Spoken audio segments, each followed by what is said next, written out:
si vous avez raté le cours magistral de Dr Marhaban sur l'abattage du mouton, non mais c'est vrai, c'est extrêmement important, on le prend avec beaucoup d'humour, mais encore une fois, je répète ça parce que je le dis encore une fois, je pense que Tranibar, tout le monde, j'ai toujours vu ce rituel, enfin ce rituel entre guillemets, de souffler dans le mouton, on va le répéter encore une fois. Si vous voulez faire, il ne faut pas le faire. Alors, bon, on le sait que c'est pour séparer la peau. Voilà, c'est pour séparer la peau. Dans les règlements des abattoirs, il y a un article, celui qui souffle, mis à pied. Alors, docteur Chopé, comment ça se fait alors? Comment ça doit se faire, juste pour que les gens soient vigilants? C'est un professionnel. Un professionnel n'a pas besoin de souffler. Il n'a pas besoin de souffler. Pourquoi tout à l'heure je vous ai dit? Sinon, le cas échéant, s'il n'est pas professionnel, il utilise la pompe à bicyclette pour gonfler les... Oui, mais il faut la stériliser aussi, la pompe à bicyclette. C'est de l'air. Si la pompe à bicyclette, la graisse dessus... C'est de l'air, mais on n'a pas les moyens pour stériliser l'air qui circule. Oui, mais au moins l'embout. Il faut éviter au maximum cette pratique de soufflage parce que c'est... Docteur Marhaba, attendez, je vais juste mettre un débat. Mais le danger, c'est ça. Ça veut dire qu'il y a un moment où le rôle de l'ONSA s'arrête. D'ailleurs, là, on est dans une phase où rien n'est contrôlé. Tout est laissé, je dirais, à la libre appréciation. Vous aviez déjà fait passer le message par rapport à ça? Le rôle de l'ONSA, c'est ça. Oui. Je vous pose la question. Attendez, j'ai laissé parler les deux docteurs, je vais parler le professionnel et le juriste. Vous saviez ça? Quoi non? Qu'il ne fallait pas souffler dans le mouton. Non, je le savais. Vous ne saviez pas? Non, je le savais. Bon, ben voilà. Alors, est-ce que... Et là, la question de Maître Hannibal est légitime. Est-ce que le rôle de l'ONSA aussi n'est pas de communiquer sur ce genre de choses? C'est ça. Parce que l'ONSA, il n'est pas avec tous les citoyens, avec chaque citoyen chez lui. Mais l'ONSA a fait des communiqués, a précisé comme quoi il y a des conseils pour l'abattage qui sont sur le site de l'ONSA, qui sont publiés là, si vous avez vu des bandeaux qui entourent des journaux. Et là, il y a une petite brochure, les conditions, ou bien les conseils en arabe et en français pour avoir une journée d'abattage sans problème et sanitaire. Et là, ça tombe à pic, puisque nous, en travaillant sur la chaîne de valeur qui s'étale de la ferme jusqu'à l'assiette, l'abattage va être une étape très importante dans le processus sur lequel nous travaillons. Et nous sommes ouverts pour que dès la saison prochaine, on travaille avec l'ANSA, avec d'autres organismes comme la NOC, pour justement offrir à nos clients, qui l'ont demandé d'ailleurs, à la fois sur le site et sur les réseaux sociaux, ils nous ont demandé le service en plus. C'est-à-dire qu'ils peuvent acheter le service abattage en plus. Et là, ça pourrait faire partie de nos services dans le futur. Je rebondis sur un élément très important qui m'a sur lequel j'aimerais revenir. C'est l'endroit, là où le mouton devrait passer sa dernière nuit. Il faudrait que ce soit un endroit qui répondrait à quel genre de critères, parce qu'on sait que pourquoi précisément durant cette période, pourquoi durant la dernière nuit, si c'est pas avant, on sait les conditions dans lesquelles parfois les ventes se font, les moutons sont entassés dans des, dans des locaux, dans des magasins, parfois même sous des tentes. Est-ce qu'il n'y aurait pas de risque? Parce que ce ne serait pas éventuellement le même risque pour un mouton durant la dernière nuit. Pardon.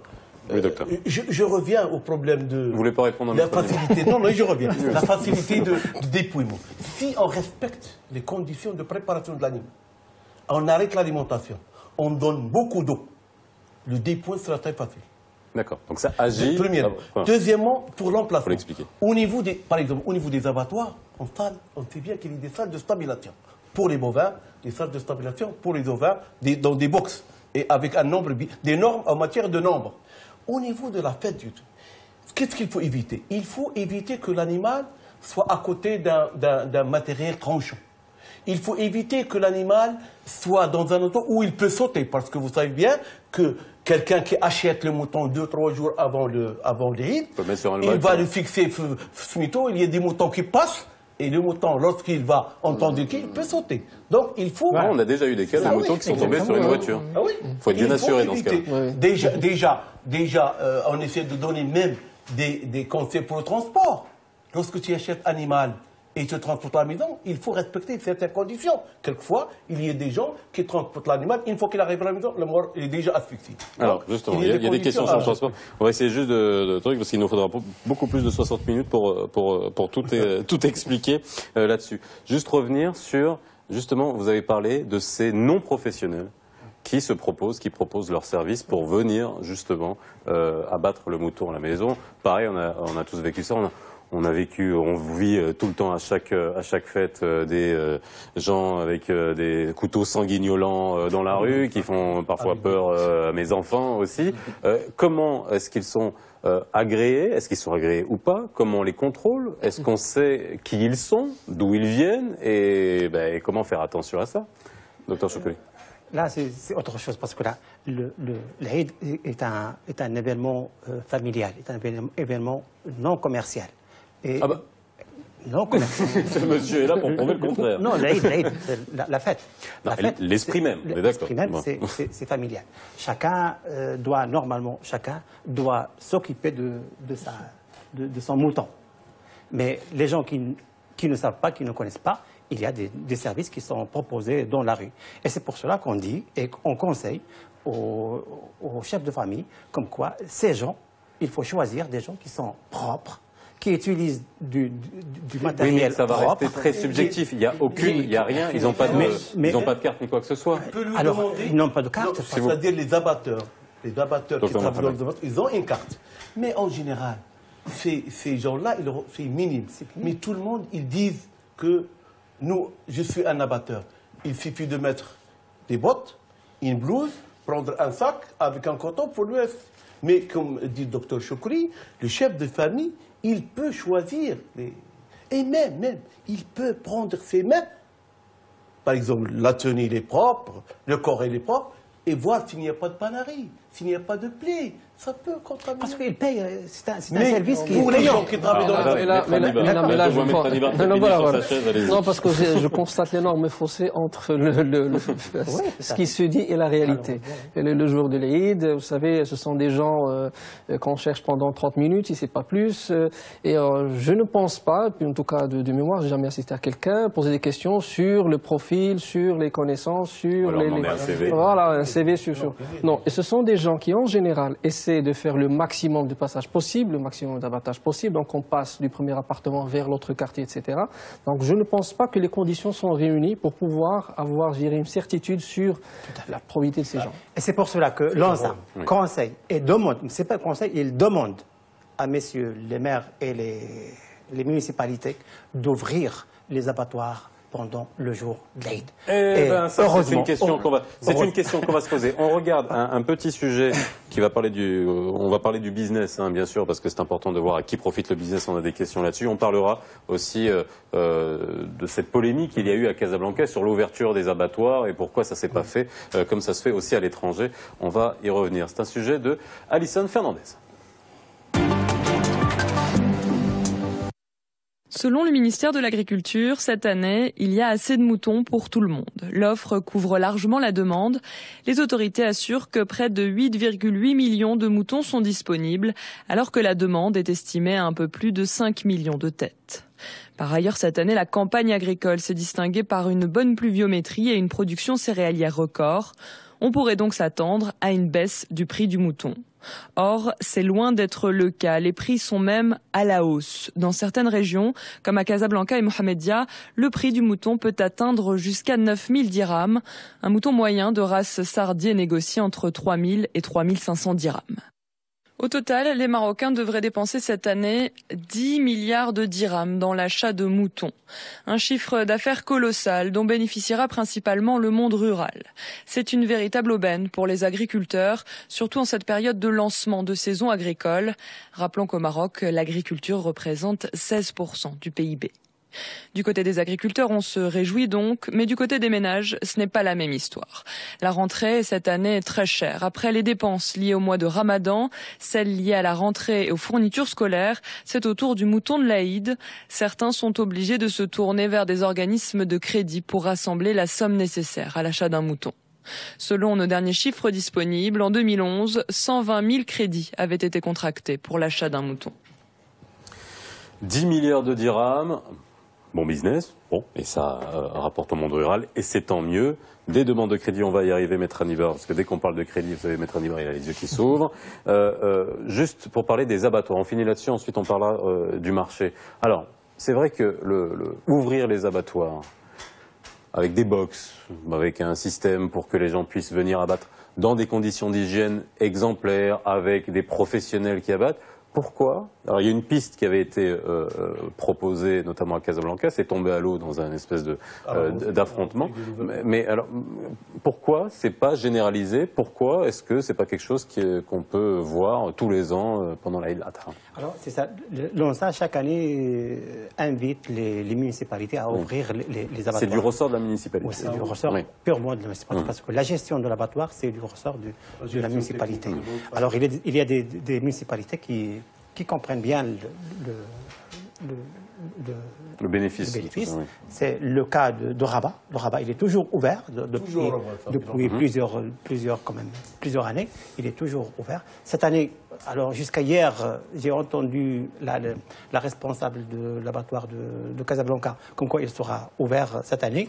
Il a même donné les éléments et les informations aux citoyens pour qu'ils amènent 48 heures avant le jour ou bien l'acte d'abattage, qu'ils ramènent leur mouton. Alors, je suppose qu'il est toujours ouvert. Et il y a d'autres abattoirs qui sont ouverts, dans d'autres villes qui sont ouvertes. Alors là, j'attire l'attention aux citoyens comme quoi la permanence de l'ONSA, des vétérinaires de l'ONSA, ils sont effectués au niveau des abattoirs. Donc, chaque abattoir municipal, il y a un vétérinaire, il y a un staff vétérinaire qui assure la permanence le jour de l'Aïd. Si quelqu'un, c'est pas moi, si l'abattoir n'est pas ouvert le jour de l'Aïd, alors là, il peut ramener sa carcasse. Il peut téléphoner d'abord. Ou les abats, s'il a un doute, pour une inspection vétérinaire. Alors, et c'est gratuit. J'ai un tweet dans ce sens qui nous dit « Bonne initiative de la commune de Casa concernant l'abattage collectif, à généraliser dans toutes les villes et l'ouvrir au privé ». C'est une solution, ça? L'ouvrir au privé aussi, que ça ne dépende pas seulement de la municipalité? Pourquoi pas, s'il y a une organisation derrière, oui. Parce que moi, l'initiative, oui, mais il faut qu'il y ait une structure, une organisation derrière pour qu'elle puisse être efficace. Parce que le nombre de moutons à abattre en un temps réduit, je ne sais pas. En tout cas, l'idée, elle est louable, mais il faut qu'il y ait une organisation derrière. Alors, Yasser Mounkachi, ça me fait une transition toute donnée, parce que votre site, on peut se dire que c'est une activité ponctuelle pendant l'Aïd, mais j'imagine que le site n'est pas fermé pendant tout le reste de l'année. Ça peut être une solution qui peut être aussi utilisée tout le reste de l'année? Pourquoi pas? Alors, il faut dire que, d'après notre expérience de l'année dernière, l'activité, elle reste principalement saisonnière. On a tenté de faire une offre qui s'étale sur toute l'année, avec les baptêmes et tout ce qu'il y a. Il y a une forte demande. Oui, parce qu'il y a plein d'occasions. Il y a plein d'occasions, etc. Les mariages, les baptêmes. Alors voilà, mais l'activité reste exclusivement, on va dire, saisonnière, et on s'est concentré un petit peu sur la saisonnalité de cette activité-là. Bien sûr, s'il y a des perspectives, rien n'est exclu. On pourrait, bien sûr, avec ces possibilités d'abattage, on a eu aussi des demandes de moutons abattus. C'est pas hors circuit, donc on peut aussi intégrer cette modalité. On peut aussi s'ouvrir à d'autres types de demandes et justement qui s'inscrivent dans ce processus, qui respectent le côté sanitaire en passant, pourquoi pas, par les abattoirs et en livrant soit à l'abattoir, soit en passant par l'abattoir. Alors, on a vu les crédits, Maître Anibar, on y arrive, les fameux crédits moutons. Et c'est vrai que depuis quelques années, on ne voit plus de publicité. Cette année, on n'a plus vu, enfin, moi j'en ai pas vu, je ne sais pas si vous en avez vu. Voilà, il y a une époque où on envoyait de partout le florilège avec tous les jeux de mots qu'on pouvait avoir sur le mouton avec un crédit. Là, le dernier chiffre qu'on a présenté, c'est 2011, 120 000 crédits accordés pour le mouton. C'est une bonne chose que les sociétés de crédit n'aient plus fait de Eid al-Adha un moment clé.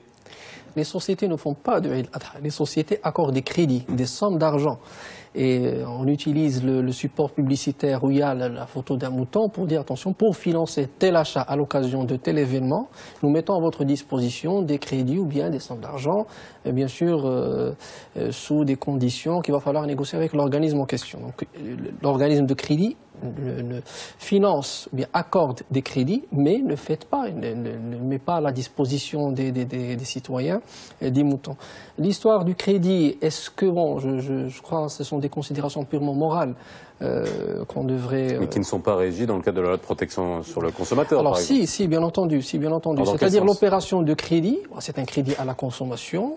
Il est régi par les dispositions de la même loi 3108, sous des conditions qui doivent être précédées impérativement par une offre préalable, avec un délai de réflexion de 7 jours, avec un délai de rétractation de 7 jours après. Donc il y a des conditions qui sont clairement étalées et détaillées en vertu de la loi. Bien entendu, tout ce qui relève des intérêts, bon, ça aussi, ce sont des questions qu'on peut se poser, parce qu'il y a quelqu'un qui finance ou bien qui demande un crédit pour acheter le mouton qu'il continuera à payer l'année d'après. Donc l'année d'après, on ne sait pas ce qu'il va encore faire. Est-ce qu'il va prendre un deuxième crédit? Est-ce que les sociétés de crédit trouveront des formules pour un refinancement, et puis ça va endetter, sinon surendetter les citoyens. Donc je ne pense pas que ce soit une solution. Vous pensez que c'est un bon signal, ça, justement, qu'on arrête vraiment de communiquer? Enfin, c'est un constat qu'on fait. Ça ne veut pas dire qu'il n'y ait pas de crédit qui soit accordé. C'est-à-dire que peut-être que les sociétés de crédit misent moins en termes de communication. Mais les gens ne disent pas à quel effet. Ce ne sont pas des crédits affectés. Oui. Parce que la loi parle de crédit à la consommation et le crédit affecté. Le crédit affecté, c'est pour acheter, c'est-à-dire que c'est l'organisme qui s'en occupe. Voilà, vous recevez un chèque, vous achetez ce que vous voulez. D'ailleurs, j'ai une réaction de Aymen qui nous dit quel est l'impact de cette fête sacrée sur le pouvoir d'achat du consommateur. Ça, c'est vrai, c'est la grande question. Bon, ok, d'accord. Parce que du coup, je pense qu'on est tous affectés. C'est pas ça. Tout consommateur affecté. Hein. Et surtout, quelquefois, maintenant, la fête. Surtout cette année. Elle se coïncide avec l'entrée. Les vacances, le ramadan, les vacances. Le problème, c'est que tous les gens, ils veulent. Pourquoi quand j'ai deux docteurs, ils parlent tout le temps en même temps? C'est l'autorité. Exactement. Non, je dis que c'est quelquefois les gens, ils cherchent à acheter un mouton à 4 000 dirhams. Mais pourquoi il achète un mouton à 4 000 dirhams? Il peut l'acheter à 2 000.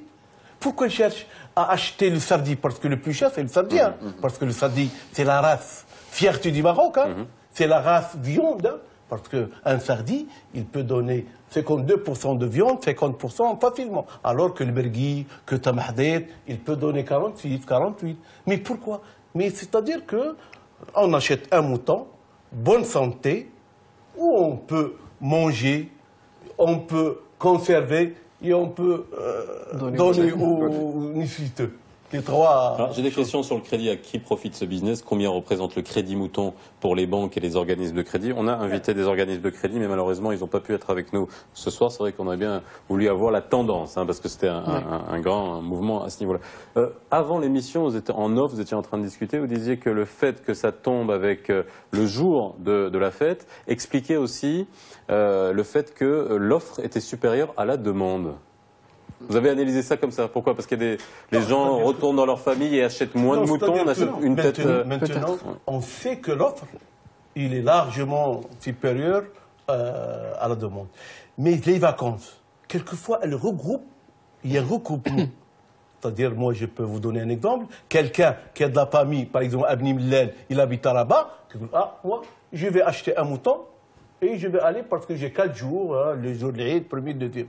S'il n'y avait que 2 jours, c'est-à-dire si l'Aïd tombe un lundi, ou un mardi, ou un mercredi, c'est-à-dire que l'un, il va sacrifier un mouton ici et l'autre. Deuxième chose qu'il faut donner tout à l'heure, on a commencé aux conditions, à la question c'est les conditions, parce qu'une fois que l'animal il est dépouillé, on a fait l'éviscération tout en respectant ce que vous avez dit tout à l'heure. Toutes conditions d'hygiène, d'enlever les estomacs, les intestins. Et après, il faut voir inspecter. Alors, la carcasse et les le prix. Il faut qu'on parle du prix, parce que avant qu'on finisse l'émission, le prix. Alors, bon, je retourne dans mes cours d'économie, offre supérieure à la demande, normalement, les prix baissent. Bon. Tout à fait. Et là, c'est pas le cas. Quel est le problème? C'est une situation assez paradoxale. C'est, on va dire, en contradiction avec toutes les lois économiques. Mais je pense que la valeur d'un mouton n'est pas synonyme d'offre sur le marché. Le mouton, c'est une grande symbolique. On peut parler aussi de races qui sont plus chères que d'autres. Par exemple, le Sardi, qui n'a pas le prix du Bergui, qui n'a pas le prix de Tim Hadith ou de Bnigil. Aujourd'hui, la symbolique accordée au mouton le plus cher. Le plus cher, il va jusqu'à 8000 dirhams cette année. Nous, on en a vendu à 6000, des offres équivalentes. Il y a des amateurs. Il y a des gens qui ne prennent pas de crédit, il y a des gens qui se préparent pour les Eid. Parce que combien de kilos? Il fait plus de 100 kilos. Plus de 100 kilos, absolument. Et 100 kilos bio. C'est pas de l'engraissement abusif, et ce n'est pas de l'alimentation industrielle. On peut faire 120 kilos. Hein. Tout à fait. Oui, c'est choqué. Tout à fait. Cette question d'offre et de disponibilité, parce que quand même, selon les statistiques, n'oublions pas que c'est une parmi les meilleures années agricoles, c'est cette année, cette campagne agricole qui vient de 2014-2015. Et par conséquent, l'offre est disponible. Mais pour les prix, en question de prix, il ne faut pas oublier une chose, et là, il peut aller avec moi dans ce raisonnement. Maintenant, c'est la période de l'Hajj. Et il y a beaucoup de gens qui vont revenir. Ce qui fait, même maintenant, les gens qui ont du mouton n'ont pas peur. Ils peuvent les garder parce qu'ils savent. Justement, oui, le surplus pour le monde rural, ça ne va pas être un poids, ils savent qu'il va être demandé demain parce que demain, il y a... Oui, mais les gens partent au Hajj chaque année. Donc, pourquoi spécialement cette année Il y a une offre. Et n'oublions pas que le mouton de l'Aïd, il est préparé autrement que les autres. C'est quelque chose, une préparation particulière. Et là, CSL peut nous... Je corrige. Tout à l'heure, vous avez dit un chiffre que je corrige. Avant 80-85, sur l'abattage global du mouton au Maroc, on consomme 60% l'année tout entière et on consomme 40% le jour de l'Aïd, en une journée. Depuis 90-95, avec ces problèmes de considération médicale, on consomme 40% toute l'année et 60% le jour de l'Aïd. Deuxième chose, et un facteur qui peut expliquer, c'est le prix de l'aliment. Ah oui, alors justement, le prix de l'aliment a augmenté. Le kilo d'aliment, on peut faire un kilo de viande cette année avec un prix supérieur à l'année dernière. Et vous savez bien que la FIVIA, la Fédération internationale des viandes rouges, a fait un communiqué, ça fait un mois, disant que cette année, il y aura une petite augmentation sur le prix, vu le prix de l'aliment. Du concentré. Alors j'ai une question et puis on n'y a pas répondu, vous avez parlé de mouton bio. C'est quoi un mouton bio? Voilà, clairement. Et puis comment c'est contrôlé, comment c'est labellisé? Alors pour moi, d'abord un mouton bio, il doit être certifié parce qu'il est un cahier de charge bien précis. Il doit répondre à des critères, à des spécificités qui sont bien précisées dans un cahier de charge. C'est ça, tout ce qui est bio, il doit répondre aux prescriptions du cahier de charge et il est certifié par les organismes. C'est quoi? Il est marqué. Comment on reconnaît un mouton bio? Il y a des normes. Il y a même une coopérative sur la place qui s'est lancée aussi dans le e-commerce cette année et qui offre un mouton labellisé bio qui ont un label même européen. Et en somme, il y a plusieurs définitions. Chacun a son processus. J'arrive vers vous. Chacun a son processus bio. Je vais vous faire. Mais grosso modo, c'est un processus qui n'utilise pas d'engraissement industrialisé, c'est-à-dire les produits qui sont vraiment des concentrés d'aliments industriels. C'est des moutons qui sont élevés en pâturage, c'est très important, et qui consomment, quant à leur engraissement, parce que l'engraissement c'est une étape qui vient après, qui consomment des produits à 100% naturels, selon nous, dans notre définition à nous. Qui n'utilisent pas des produits industriels. Docteur. Non, c'est-à-dire que maintenant le mot bio, il est devenu à la mode. Mais bio, comme a dit de Choukri, c'est respecter un cahier de charge bien défini. Depuis la naissance de l'agneau jusqu'au consommateur. Mais ça, on est d'accord. Mais qu'est-ce qu'il comporte? S'il vous plaît. Maître Annibar Joris va vous dire, OK, mais moi, comment je sais qu'il est bio et comment je peux me retourner vers le vendeur s'il n'est pas bio? Tout à fait, parce que vous dites bio, c'est le respect de cahier de charge, mais ce dont a besoin le consommateur, c'est de savoir que comporte ce cahier de charge. C'est la clarté de l'information. C'est ça, parce que... on est factuel. On n'utilise pas de produits... je ne vais pas citer les producteurs. On essaye d'auditer un petit petit peu les éleveurs laitiers avec qui on travaille, les processus, leurs processus, etc. Et de voir un petit peu est-ce que les moutons sont élevés en pâturage, est-ce qu'ils consomment des produits naturels, organiques, etc. Et pas des produits qui viennent d'unités industrielles. Chez nous, c'est la priorité numéro 1 chez nous. Pour dire qu'on offre un mouton bio, entre parenthèses, et ça reste à définir, à certifier. Voilà. Parce que nous allons entamer dès l'année prochaine un processus de certification avec un organisme. Et cela va justement être appuyé, va se baser sur un cahier de charges. Docteur Chocolat, j'ai une question pour vous. Pourquoi l'ONSA autorise l'importation de produits OGM tels que la lécithine de soja? PCR nègre, hein, je ne sais pas, vous connaissez? Non, je ne sais pas. Tout ça, non. C'est quoi la lécithine de soja? Est-ce qu'on a des importations de produits OGM? Importation de produits OGM, non, c'est pas, non. Totalement interdit. Totalement. On ne peut pas accepter d'importer des produits OGM. Non, ça n'existe pas. Il n'y en a pas sur le marché? Il n'y a pas sur le marché. Non. Il est interdit. Il y a une note qui est interdite. C'est une note de 2000. Août 2000. Même. Interdiction de produits au ministère de l'Agriculture. Docteur, je vais vous mettre dans un coin propre. Donc c'est interdit. Et par conséquent, c'est interdit. Bon. On ne peut pas le trouver légalement sur le marché. Non, légalement, d'accord. Bon, mais on peut le trouver. Oh, je ne sais pas. Non, s'il y a une question comme ça, c'est qu'à mon avis, il y a importer, non. a vu. Je dis catégoriquement non. Il n'y a pas d'importation de produits OGM. Alors, il nous reste quelques minutes. Revenons à demain, encore une fois. On a parlé de l'abattage de manière très détaillée avec docteur on n'a pas parlé de la chose la plus importante. Dites-moi. Hein? Dites-moi. Une fois des poumons, il est terminé. Ah oui, on était au poumon. Il faut passer à l'inspection des abats, des carcasses. Donc, la couleur normale de la viande, elle est connue par tout le monde. Mais s'il y a un changement de couleur... Bon foie. Allez, un bon foie, c'est quoi? Non, la viande d'abord. La viande vous pose le grand problème. S'il y a une couleur jaune ou une couleur rouge foncé, il faut appeler les services vétérinaires qui sont en permanence. Ça, c'est jaune ou foncé. On va insister. Les abats, rouge foncé. Mais c'est très important. Pour faire quoi? Hein? L'intervention, elle va concerner c'est-à-dire est-ce qu'il y a un recours ou bien uniquement pour attester que c'est pas propre à la consommation? Le premier objectif, c'est la protection du consommateur. Est-ce que consommer cette viande ou non? D'accord. C'est ça l'objectif. Ok, donc viande jaune ou rouge foncé. Rouge foncé, c'est un peu plus compliqué pour les gens parce qu'il y a beaucoup de gens qui croient qu'une viande rouge foncée, c'est une bonne viande. Donc ça, faut... C'est pas pour comme un filet rouge, c'est bien raffiné.